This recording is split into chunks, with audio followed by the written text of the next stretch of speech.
1999 সালে অনন্ত ভালোবাসা দিয়ে শুরু। গত 25 বছরে তিনি হয়ে উঠেছেন ঢালিউডের অবিসংবাদিত সম্রাট। ফ্লপ সিনেমা থেকে বক্স অফিস কাঁপানো ব্লকবাস্টার। তার ক্যারিয়ারের এই দীর্ঘ পথ চলা সিনেমার গল্পের চেয়েও রোমাঞ্চকর। গত কয়েক বছরে শাকিব খান শুধু নিজের ক্যারিয়ারকেই নতুন উচ্চতায় নেননি, বরং বাংলা সিনেমাকে পৌঁছে দিয়েছেন বিশ্ব দরবারে। আসুন দেখে নেওয়া যাক শাকিব খানের ক্যারিয়ারের এমন কিছু মাইলফলক সিনেমা নিয়ে যা তাকে আজ মেগাস্টার বানিয়েছে। কোটি টাকার কাবিন 2006। শাকিব খানের সুপারস্টার হওয়ার গল্পের শুরুটা যে সিনেমা দিয়ে হয়েছিল সেটি হলো এফ.আই. মানিক পরিচালিত কোটি টাকার কাবিন। 2006 সালের এই ব্লকবাস্টার সিনেমাটি ছিল শাকিব অপু জুটির প্রথম সিনেমা। 1 কোটি টাকার দেনমোহর নিয়ে দুই পরিবারের যে দ্বন্দ্ব এই সিনেমায় ফুটে উঠেছে তা তখনকার দিনে ঢাকায় সিনেমায় ছিল এক অবিশ্বাস্য ঘটনা। বক্স অফিসে প্রায় 5 কোটি টাকার ব্যবসা করে সিনেমাটি শাকিব খানকে ইন্ডাস্ট্রির শীর্ষ আসনে বসিয়ে দেয়। শিকারী 2016। ভারত ও বাংলাদেশ যৌথ প্রযোজনার এই সিনেমাটি শাকিব খানকে দিয়েছে নতুন জীবন। সুলতান চরিত্রে তার আমূল পরিবর্তন বা ট্রান্সফরমেশন দেখে চমকে গিয়েছিল পুরো বাংলা সিনেমা পাড়া। প্রায় 10 কোটি টাকা বাজেটের এই সিনেমাটি ভারত এবং বাংলাদেশ মিলিয়ে অভাবনীয় সাড়া পায়। এটি প্রমাণ করেছিল যে সঠিক মেকিং আর গল্প পেলে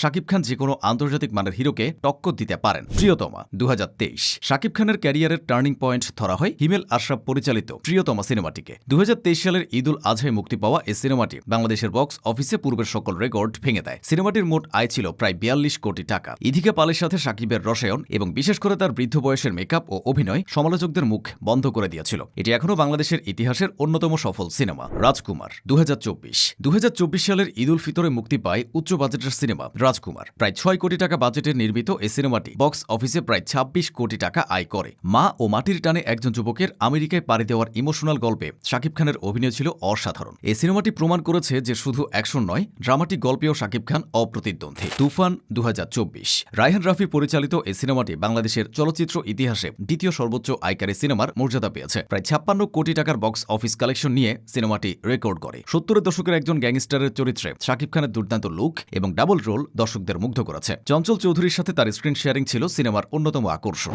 বরবাদ 2025।